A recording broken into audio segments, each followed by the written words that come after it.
Whispers traveled faster than the desert wind in Thistle Creek, Texas, on the day they strung up the rope for Virginia Lawson. Her eyes, once bright with hope, now stared hollow at the crowd gathering before the weathered church where she was to be married that very morning. Instead of wedding bells, the only sound was the cruel murmur of townsfolk who'd branded her a witch, a harbinger of death, a woman whose touch brought nothing but misfortune. The year was 1878, and Virginia stood in her white wedding dress now stained with dust and tears. She'd been left at the altar when her fiancé, Thomas Reed, collapsed dead of a sudden heart seizure moments before speaking his vows. It might have been dismissed as tragic coincidence if not for the three men who'd courted her previously, all of whom had met untimely ends before wedding her. The Lawson curse, they called it, a death sentence for any man foolish enough to love her. "Please," Virginia begged, her voice barely carrying across the churchyard. "I love Thomas. I've never wished harm on anyone." Sheriff Wilson stepped forward, his weathered face showing not cruelty but a terrible resignation. "Miss Lawson, 4 men dead is beyond coincidence. The town council's decided. You're to leave Thistle Creek by sundown or face consequences worse than exile." Virginia's mother had collapsed in grief inside the church, and her father stood helplessly at her side, his face ashen. The Lawsons had been respected ranchers until drought claimed their land and death claimed their reputation. "Where am I to go?" Virginia asked, her hands trembling against the white fabric of her gown. "Anywhere but here," someone shouted from the crowd. As the mob's murmurs grew more threatening, a tall figure on horseback appeared at the edge of town, dust swirling around him like a desert spirit. The stranger dismounted with the easy grace of a man who'd spent his life in the saddle. His spurs clinked against the hard, packed earth as he approached, pushing back his hat to reveal piercing blue eyes set in a sun-bronzed face. "What's happening here?" His voice was quiet but carried an authority that made even the sheriff straighten. "Town business, stranger," Sheriff Wilson replied. "Best you move along." The man's gaze settled on Virginia, taking in her wedding dress, her tear-streaked face, and the hostile crowd surrounding her. "Doesn't look like town business to me," he said. "Looks like a lynch mob threatening a bride on her wedding day." Virginia had never seen him before. In a town where everyone knew everyone's business, he was an enigma wrapped in trail dust and leather. "You don't understand, Mrs. Peterson," the banker's wife called out. "She's cursed.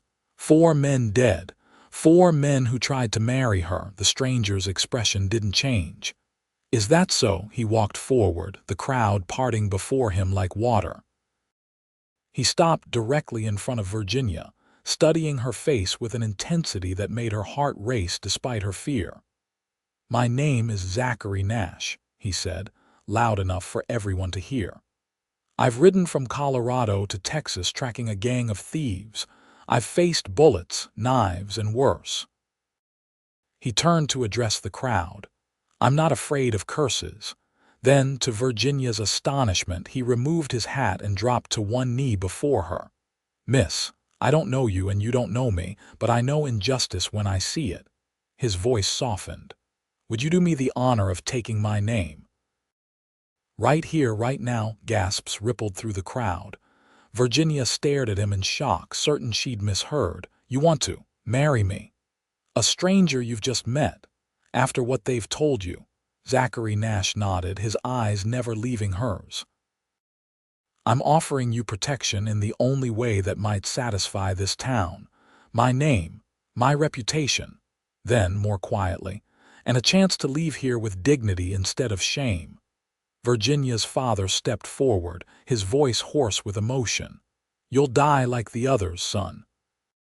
Zachary stood, placing his hat back on his head. "Every man dies, sir. Few get to choose a worthy reason." He turned back to Virginia. "What do you say, Miss Lawson? Will you accept my name?" Virginia looked at the faces surrounding her people she'd known all her life, now twisted with fear and suspicion. Then at this stranger, offering salvation through the most unexpected means. "Yes," she whispered, then louder. "Yes, I will." Zachary nodded once, then looked toward the church. Is there a preacher still willing to do his Christian duty? After a long, tense moment, Pastor Miles emerged from the church doors. "I'll perform the ceremony," he said, his voice quavering. "Though I fear for your soul, Mr. Nash." "Fear for your own, preacher," Zachary replied evenly. "For judging what you don't understand." Within the hour, Virginia Lawson became Virginia Nash in the emptiest wedding ceremony Thistle Creek had ever witnessed. Only her parents, the preacher, Sheriff Wilson as reluctant witness, and a handful of curious onlookers attended. The rest of the town kept their distance, watching from windows and doorways as if proximity might contaminate them. When the hasty ceremony concluded, Zachary led Virginia to his horse, a magnificent chestnut stallion that stood patiently at the hitching post. "Do you have belongings you need to collect?" he asked quietly. Virginia nodded, still dazed by the day's events. "At my parents' home." "Then we'll go there first," he said, helping her mount before swinging up behind her. As they rode through town, Virginia felt the weight of stairs following them. Women pulled children inside. Men touched the brims of their hats, not out of respect but superstition. "They think you've signed your death warrant," Virginia said softly. "I've been carrying that paper a long time," Zachary replied, his breath warm against her ear. "We all die someday. It's how we live that matters." At the modest Lawson homestead on the outskirts of town, Virginia's mother frantically packed a trunk with her daughter's possessions, while her father stood awkwardly with Zachary on the porch. "I don't know whether to thank you or pity you, son," Mr. Lawson said finally. "Neither is necessary, sir," Zachary replied. "Your daughter needed help. I was there to provide it." "Where will you take her?" "North. I have land in Colorado Territory, a small ranch I've been building when I'm not working for the law." Mr. Lawson studied him closely. "You're not just some drifter, are you?" Zachary's mouth quirked in a half-smile. "No, sir. I've been a U.S. Marshal for 8 years. Was tracking a gang that passed through these parts when I came upon your town's situation." Inside the house, Virginia changed from her wedding gown into a practical traveling dress. As she folded the white gown away, her mother touched her shoulder. "Are you certain about this, Virginia? Going with a stranger?" Virginia looked at her reflection in the small mirror. The face that looked back was still young at 22, but her eyes held a weariness beyond her years. "What choice do I have, mother? Stay and be hanged as a witch? This town has already decided my fate. But to marry a man you don't know. He offered me protection when everyone else wanted me gone or dead." Virginia turned to face her mother. "I don't know why he did it, but I'm grateful." Her mother embraced her tightly. "Write to us when you can. Let us know you're safe." "I will," Virginia promised, though they both knew letters might be the only connection they'd ever have again. As the sun began its westward descent, Virginia and Zachary Nash departed Thistle Creek.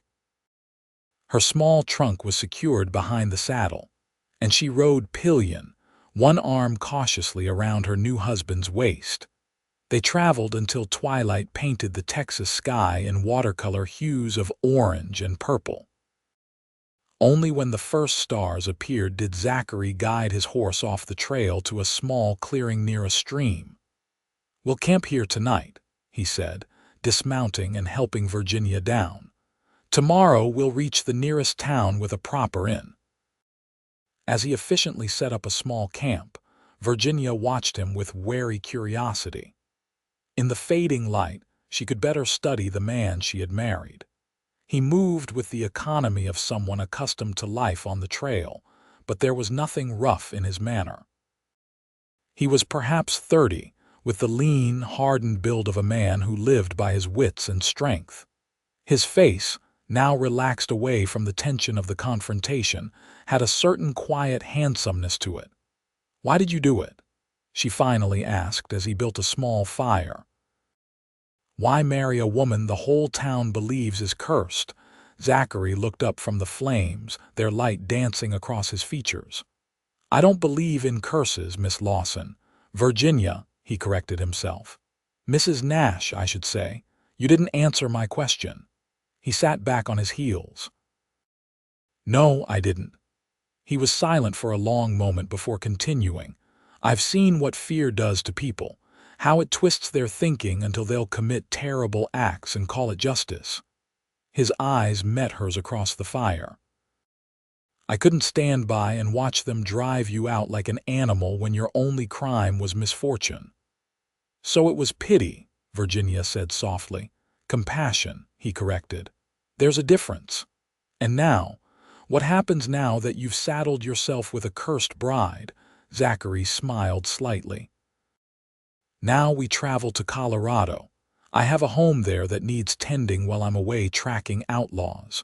You'll have a safe place to live, my name for protection, and time to decide what you want from your life." Virginia stared at him in confusion.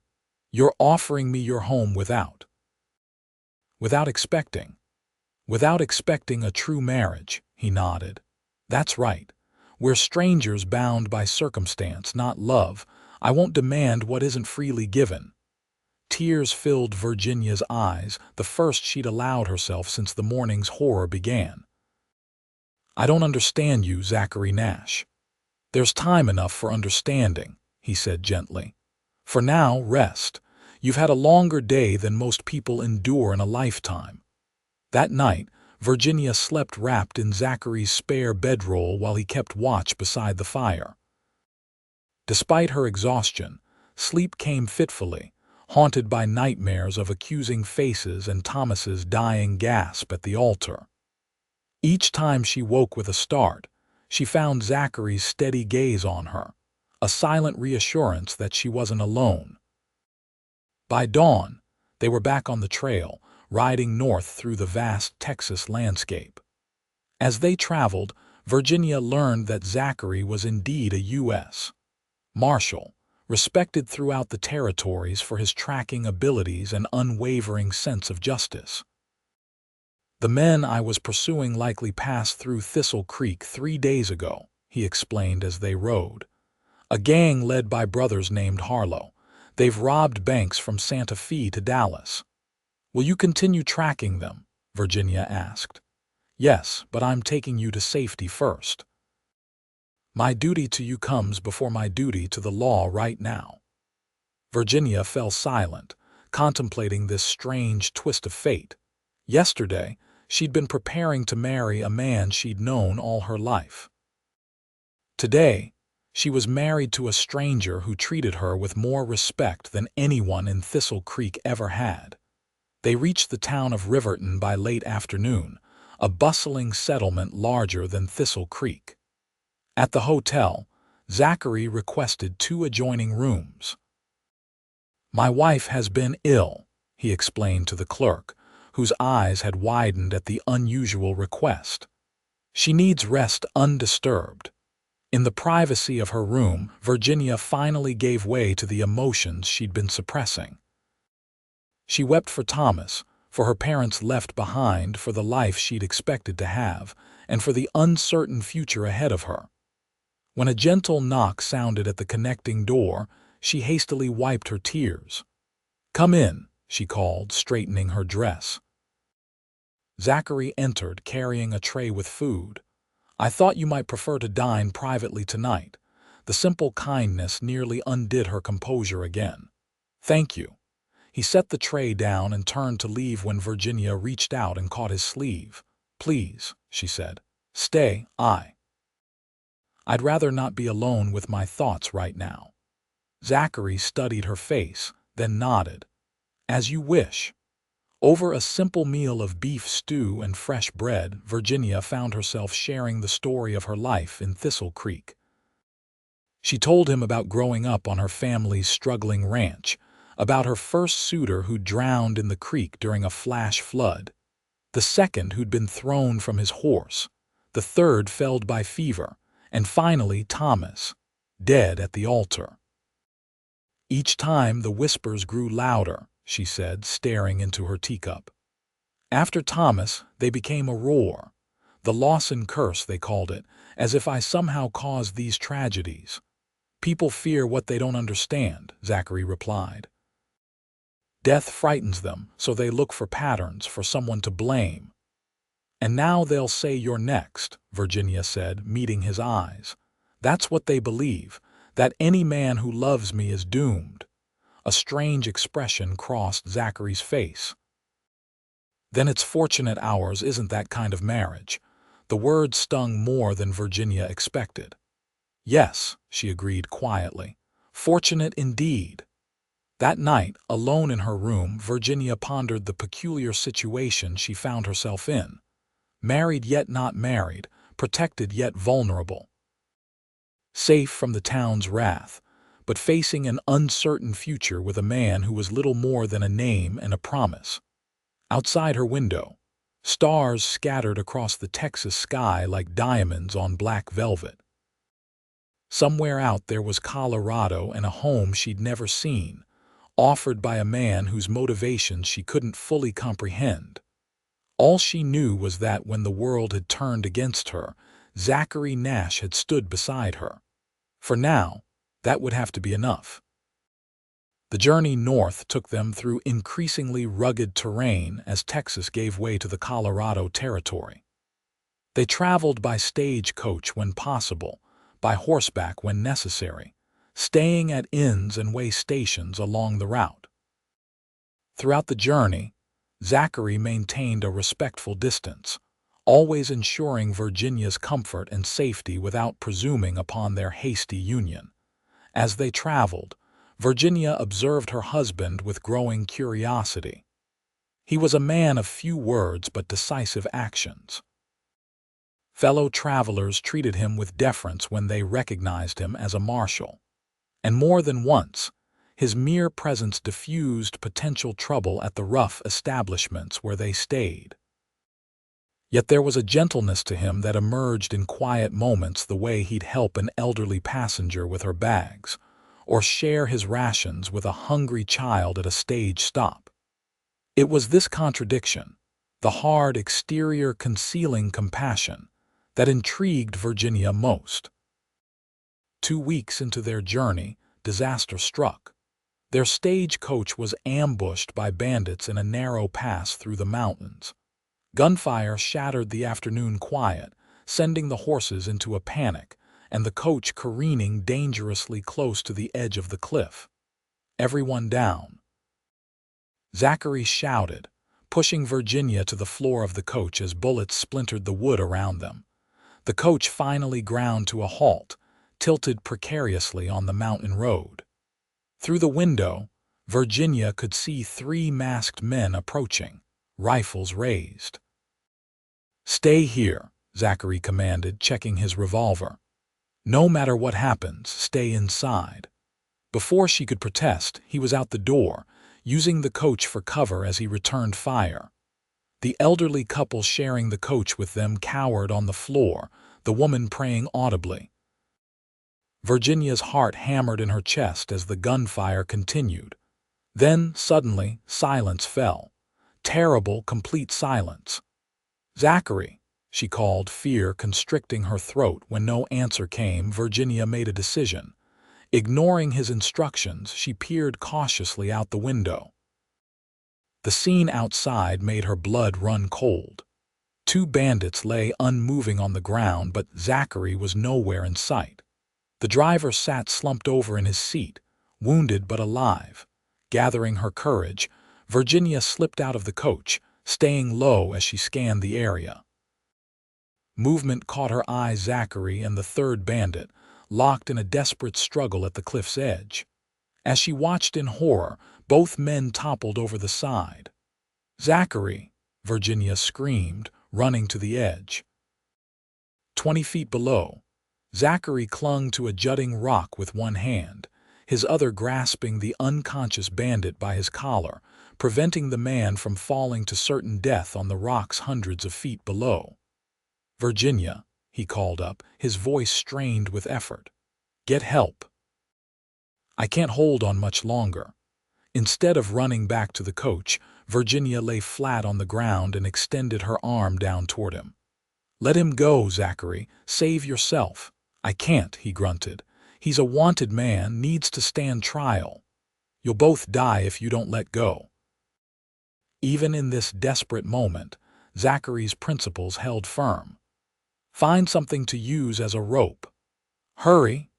Virginia raced back to the coach, tearing at her petticoats and instructing the other passengers to do the same with any suitable cloth. Together, they twisted and knotted the fabrics into a makeshift rope. By the time Virginia returned to the cliff edge, Zachary's strength was failing. His face was pale with strain, but he still gripped the unconscious bandit.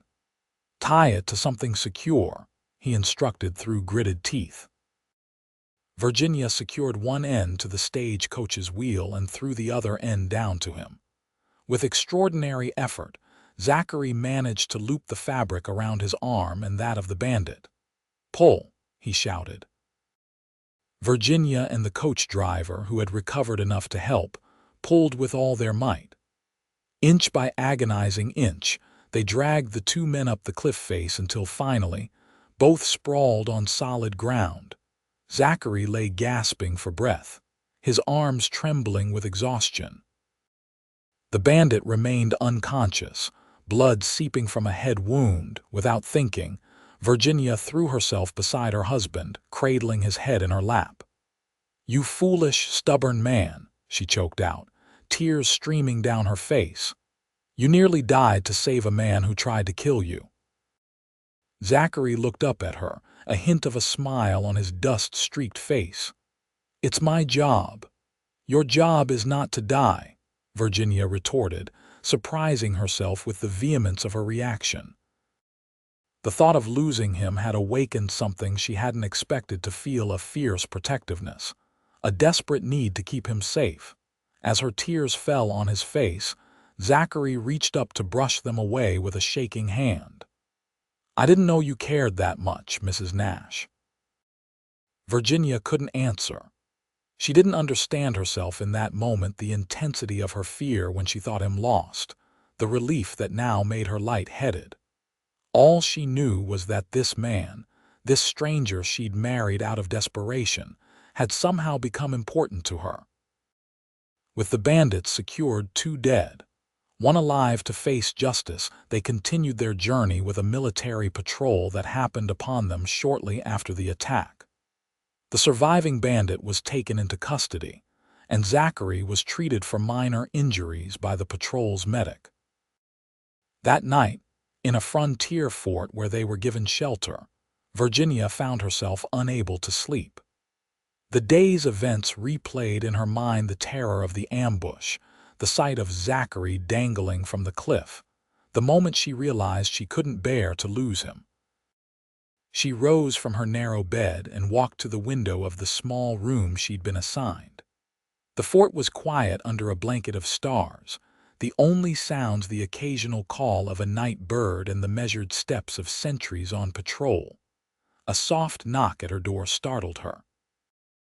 Opening it, she found Zachary standing there, his expression troubled. "I saw your light," he said. "I wanted to make sure you were all right after today." Virginia studied him in the lamplight. He'd cleaned up, but fatigue lined his face and his right arm was bandaged where the makeshift rope had burned his skin. "I should be asking you that," she replied, stepping back to let him enter. "You're the one who nearly died today." Zachary came in but remained standing near the door, maintaining the respectful distance he'd established between them. "I've had closer calls. That doesn't make today's any less frightening." Virginia returned to the window, needing the space to sort through her confused emotions. "Why did you do it? Risk your life for a criminal?" "Every man deserves his day in court," Zachary said simply. That's what separates justice from vengeance. Virginia turned to face him. Even when it means you might leave behind a widow.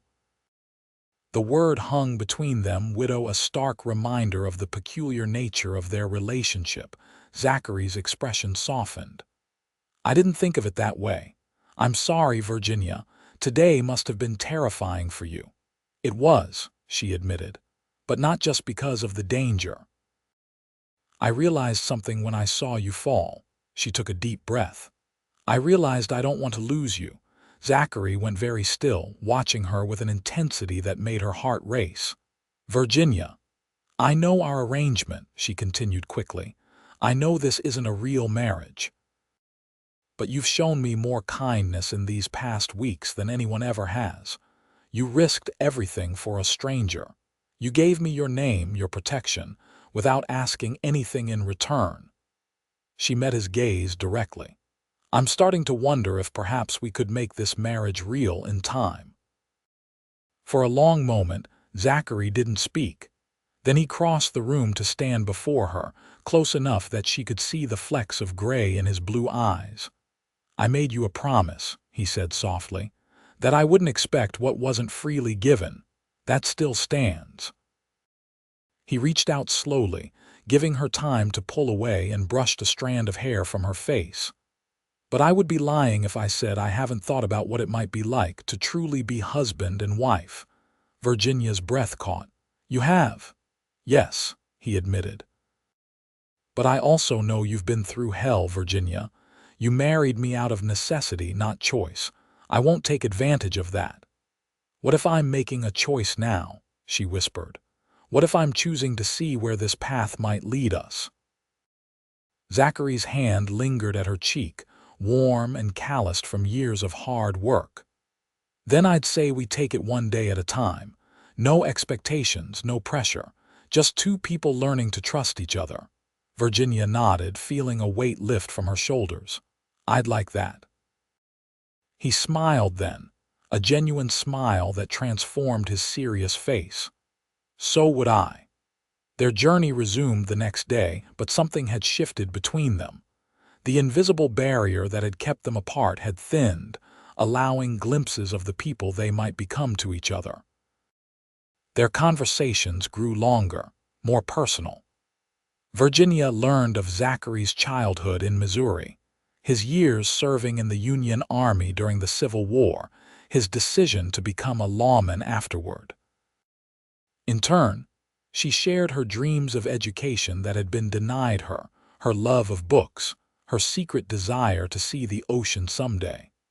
As they traveled deeper into Colorado territory, the landscape grew more dramatic, towering mountains, vast forests, meadows bursting with wildflowers.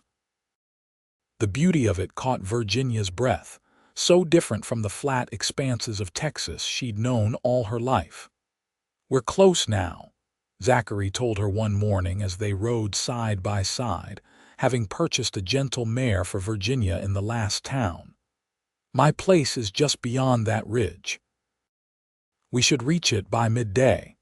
Virginia felt a flutter of nervousness. This would be her home now, this place she'd never seen, with this man she was just beginning to know. Tell me about it again, she requested, seeking reassurance in his descriptions. Zachary's face softened with pride as he spoke. It's not grand, but it's good land. 20 acres of mixed forest and pasture with a clear creek running through it. The cabin I built myself, 2 rooms for now, but with space to expand. There's a small barn for the horses and a few cattle, a chicken coop and a garden plot that could use a woman's touch. He glanced at her. I'm not much of a gardener. I've always loved growing things, Virginia said, picturing the space. My mother taught me about herbs and vegetables. Then you'll make it flourish, I'm sure. He hesitated before adding, if you choose to stay, that is. Virginia looked at him in surprise. Where else would I go? I meant what I said back in Thistle Creek. You have choices now, Virginia. My home is yours for as long as you want it, whether that's as my wife or simply as a friend seeking refuge. If you decide this life isn't what you want, I'll ensure you have the means to make your own way." The offer touched her deeply, this continued respect for her autonomy, even now. "Thank you," she said softly, "but I'd like to try making a life here, with you." The smile that spread across Zachary's face was worth every hardship of their journey. They crested the ridge at noon, and Virginia got her first view of what would be her new home. The cabin nestled in a small clearing, its timber walls weathered to a rich honey color. Smoke rose from the stone chimney, which surprised her. "Someone's there," she said, tensing with sudden wariness. Zachary nodded. "My neighbor, Mrs. Henley. I sent word ahead when we passed through Denver. She'll have aired out the place and stocked the pantry." As they approached, an elderly woman emerged from the cabin, waving energetically. She was small but spry, with silver hair pulled back in a neat bun and a face creased with laugh lines. "Zachary Nash, as I live and breathe," she called. "And this must be your bride." Virginia found herself enveloped in a warm embrace before she'd even fully dismounted. "Eleanor Henley," the woman introduced herself. "My place is just over that hill, close enough to be neighborly, far enough to mind my own business." She winked. "Most of the time." Her welcoming warmth eased Virginia's nervousness. Inside the cabin, she found a clean, simply furnished home. The main room contained a stone fireplace, a sturdy table with chairs, and comfortable-looking furniture built by skilled hands. Doorways led to a kitchen area and a bedroom with a large bed covered in a handmade quilt. "It's lovely," Virginia said, genuinely impressed by the craftsmanship evident throughout. "Zachary built every stick of furniture himself," Mrs. Henley confided. "He's been working on this place for years, whenever he's not off chasing outlaws." After helping them settle in, Mrs. Henley tactfully took her leave, promising to return the next day with fresh eggs and introduce Virginia to other neighbors scattered across the valley. Left alone for the first time in their new home, Virginia and Zachary faced each other with a mixture of shyness and anticipation.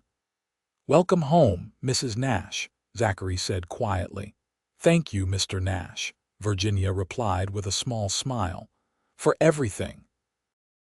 That night, Zachary insisted on taking blankets to sleep in the barn, giving Virginia privacy in the cabin's single bedroom. Despite her protests that the arrangement was unnecessary, he was adamant. "There's no rush," he said gently. "We have time to do this right." The days that followed fell into a pleasant rhythm as Virginia adjusted to her new life. She took charge of the neglected garden, coaxing vegetables and herbs from the rich soil. She learned the workings of the cabin, making small changes to create a true home. Zachary, when not tending to the livestock or making improvements to the property, taught her to ride properly and to shoot a rifle for protection when he was away. In the evenings, they sat before the fire, reading from Zachary's small collection of books or simply talking. Each day, the connection between them deepened. Each night, Zachary retired to his makeshift bed in the barn. Summer bloomed across the Colorado mountains. Virginia met more neighbors at a community gathering, where her initial trepidation about how she would be received proved unfounded. Here, no one knew of the Lawson curse. She was simply Zachary Nash's new wife, welcomed with curiosity and kindness. Yet as her contentment in her new home grew, so did her awareness of the limitations of their arrangement. Zachary treated her with unfailing respect and growing affection, but he maintained the physical distance he'd established from the beginning. One evening in late August, as they sat on the porch watching the sunset paint the mountains in gold and crimson, Virginia gathered her courage to address what lay unspoken between them. "Zachary," she began, her heart fluttering nervously, "do you still worry about the curse?" He turned to her, surprise evident in his expression. "The curse from Thistle Creek. I never believed in it, Virginia. Yet you sleep in the barn each night, she said softly, as if afraid to tempt fate. Understanding dawned in his eyes. That's not why. He reached for her hand, his fingers warm against hers. I stay away because I promised you time, because I want you to be certain. And if I am certain, Virginia asked, her voice barely above a whisper, if I've been certain for some time now. The look that crossed Zachary's face made her breath catch hope, longing, and something deeper that made her heart race.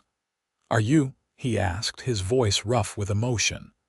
Virginia, I need to hear you say it plainly. What do you want? Virginia stood, drawing him up with her. In the fading light, she could see every line of his beloved face, the face of the man who had saved her in every way a person could be saved. I want a true marriage, she said clearly. I want to be your wife in every sense of the word. I want to build a life here with you, Zachary Nash.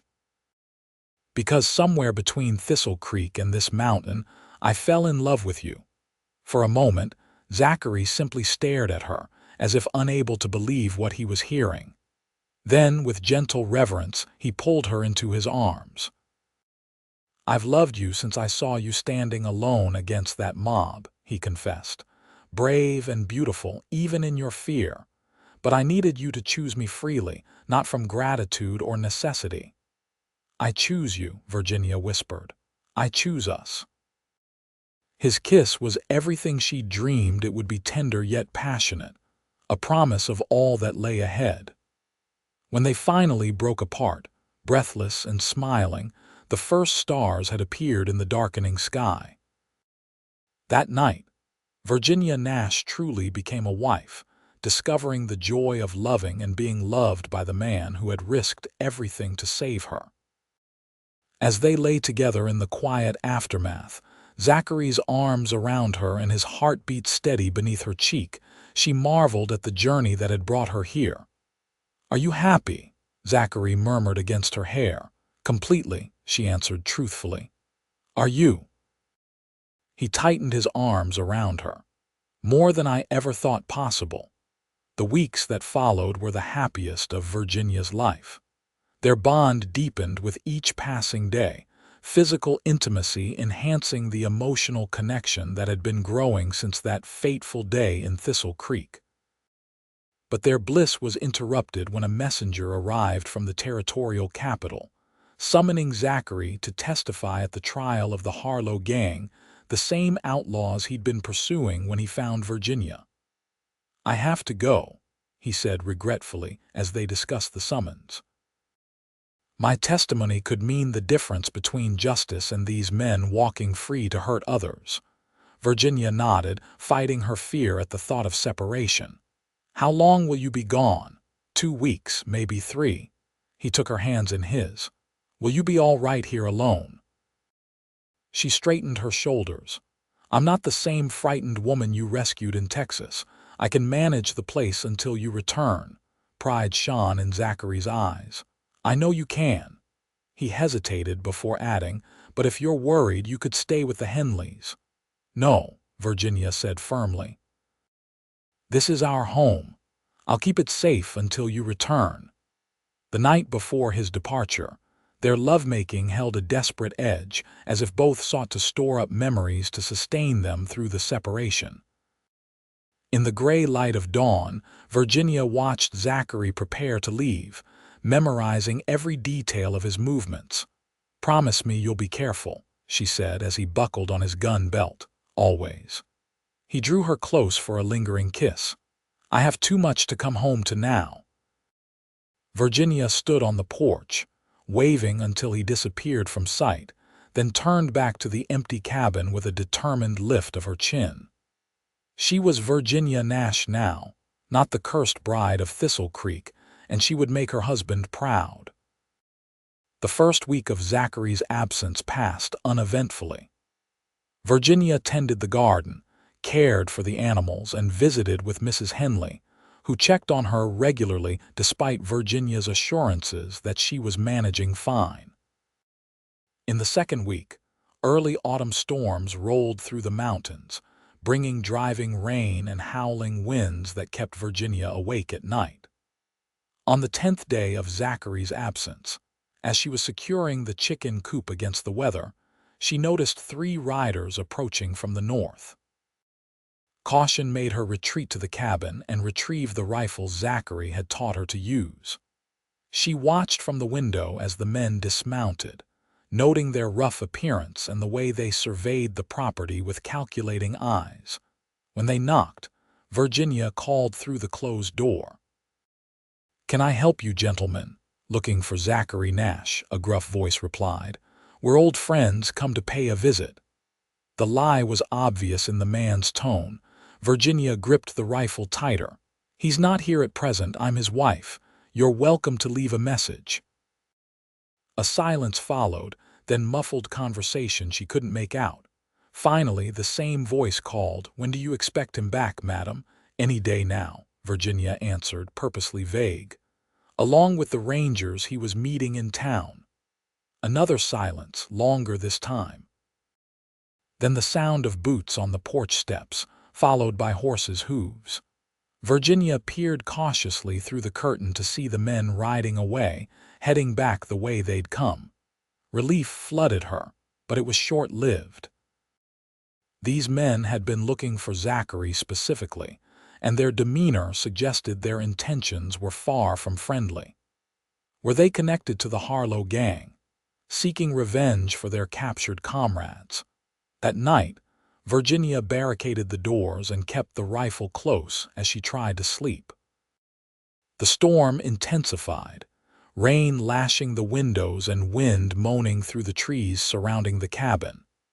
Every sound made her start, imagining the strangers returning under cover of darkness. Morning brought clear skies but no peace of mind. Virginia saddled her mare and rode to the Henley farm, where her suspicions were confirmed. "Sounds like the Winston brothers and their cousin," Mr. Henley said gravely after hearing her description of the visitors. "Bad business, that family. Zachary arrested their eldest brother last spring, got himself a 20-year sentence for stage robbery and murder. They've come for revenge," Virginia realized, her blood running cold. "Likely so," Mr. Henley agreed. "I'll send word to the marshal in Silver Creek. Meanwhile, you'd best stay here with us until Zachary returns." But Virginia shook her head. "No, if I abandon our home, they might burn it to the ground. I need to be there." "Then I'm coming back with you," Mrs. Henley declared. "Robert, too, will not leave you to face those ruffians alone." Virginia accepted their help gratefully. Together, they returned to the Nash homestead and prepared for a potential attack. Mr. Henley reinforced the window shutters while his wife helped Virginia move furniture to create defensive positions inside the cabin. Other neighbors, alerted to the danger, promised to keep watch for suspicious activity and come running at the first sign of trouble. For 2 days, they maintained their vigil. Then, on the 3rd morning, Virginia woke to the sound of approaching horses, not 3, but many more. Heart pounding, she peered through a gap in the shutters. The Winston brothers had returned, but they'd brought reinforcements, at least 8 riders in all, armed and grim-faced in the early light. "They're here," she called to the Henleys, who had been sleeping in the main room. Mr. Henley took up position at another window, rifle ready. "Least a dozen of them. Too many for us alone." "The signal," Mrs. Henley reminded them, already moving to light the prepared beacon on the stone chimney, a call for help they'd arranged with their neighbors. Outside, the leader of the group rode forward.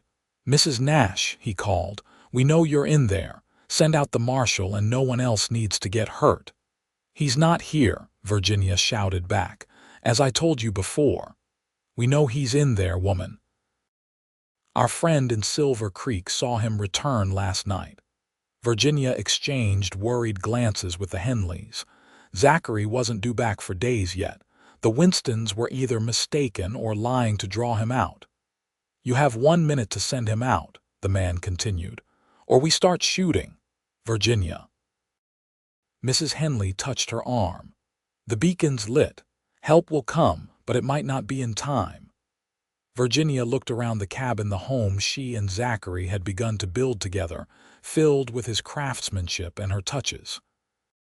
She thought of his gentle hands, his steadfast principles, his love that had given her a new life when she'd lost everything. "I won't let them take this from us," she said with sudden clarity. "I won't hide and wait for rescue, not this time." Before the Henleys could stop her, Virginia moved to the door, rifle in hand. She took a deep breath, then stepped onto the porch, weapon raised and aimed at the leader of the group. "My husband isn't here," she called, her voice stronger than she felt. "But I am, and this is my home. You're trespassing on Nash property, and I'm giving you one chance to leave peacefully." Laughter rippled through the group of men. The leader smirked, clearly unimpressed by the slender woman confronting them. "Pretty speech, Mrs. Nash, but you're outnumbered and outgunned. Now be a sensible woman and tell us where your husband's hiding." "I've told you the truth.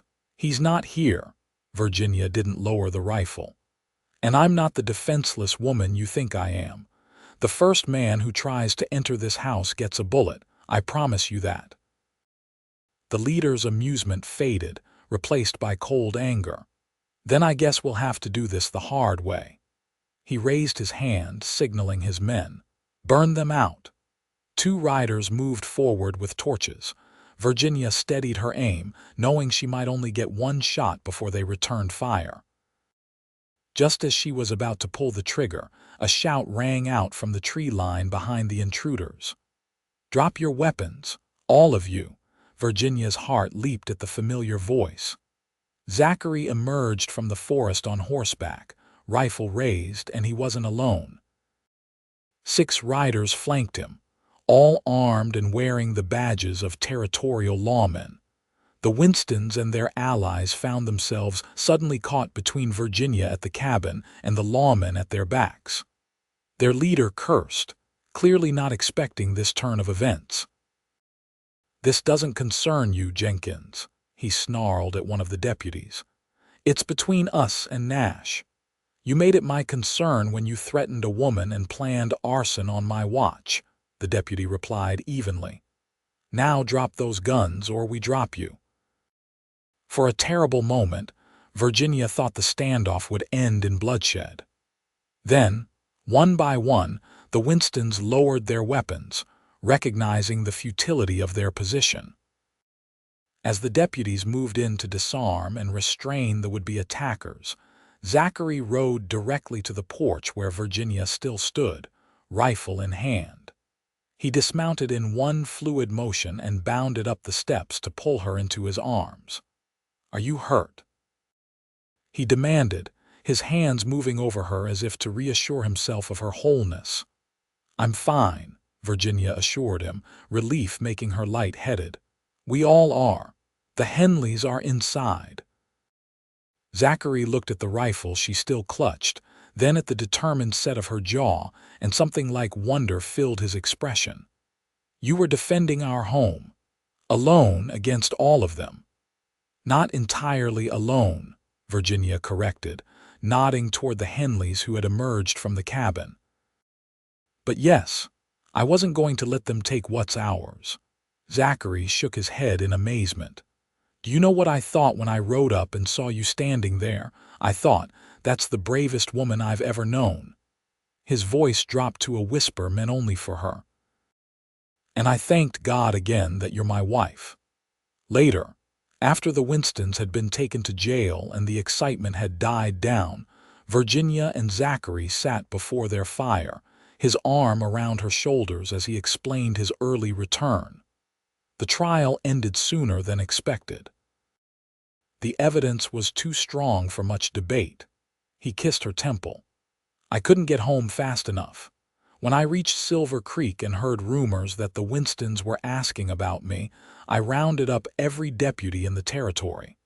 "You arrived just in time," Virginia said, nestling against him. "Another minute and there might have been shooting." I saw you standing on that porch, defending our home like a frontier lioness. Pride and love mingled in his voice. Any man would be a fool to cross you, Virginia Nash. She smiled, twining her fingers with his. I had something worth fighting for. That night, safe in each other's arms, they spoke of the future of children they might have, of expansions to the cabin, of the life they would build together in this wild, beautiful place. You ever think about Thistle Creek? Zachary asked as they lay in the darkness. About the curse they believed you carried, Virginia considered the question. Sometimes, but not with fear anymore. She propped herself up on one elbow to look at him. They thought any man who loved me was doomed. But here you are, very much alive and more loved than they could possibly imagine.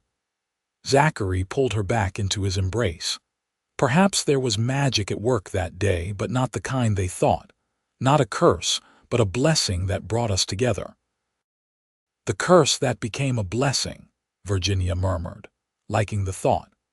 1 year to the day after Zachary Nash had claimed a cursed bride in Thistle Creek, Virginia gave birth to their first child, a daughter with her father's blue eyes and her mother's determined spirit.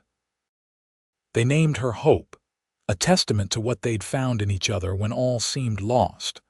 News traveled slowly on the frontier, but eventually word reached Thistle Creek, Texas, that the cursed Lawson girl had not only survived but thrived as the wife of Marshal Zachary Nash. Some called it a miracle. Others whispered that perhaps there had been no curse at all, only fear and superstition that had nearly destroyed an innocent woman. Virginia's parents made the journey to Colorado to meet their grandchild, bringing with them letters from old friends who begged forgiveness for their part in her exile. Standing on the porch of the expanded cabin, with her husband's arm around her waist and her daughter in her arms, Virginia found she could forgive the town that had once condemned her. "They gave me you," she told Zachary when he expressed surprise at her lack of bitterness. "In their misguided fear, they set me on the path that led to you. How can I regret that?" As years passed, the Nash homestead grew into a prosperous ranch. Zachary eventually retired from active marshaling to focus on their growing family and land. Virginia, once ostracized as harbinger of death, became known throughout the territory for her healing herbs and midwifery skills, bringing new life into the world rather than causing its departure. On their 20th wedding anniversary, sitting on the porch of the home they'd built together, surrounded by their 4 children and the beauty of the Colorado mountains, Virginia looked at the man who had once blessed her with his name. "Do you remember what you said to me that first night we camped after leaving Thistle Creek?" she asked. Zachary smiled, the lines at the corners of his eyes deepening. "I said many things, but I suspect you're thinking of one in particular. You said every man dies, but few get to choose a worthy reason." Virginia took his hand, weathered now by years of honest work. "You chose me as your reason, even believing in the curse." "Best choice I ever made," Zachary said simply, bringing her hand to his lips. "And I'd make it again, 1,000 times over." As the sun set over their mountain home, Virginia Nash reflected on the strange twists of fate that had brought her here. From cursed bride to beloved wife, from exile to belonging, from despair to joy beyond measure.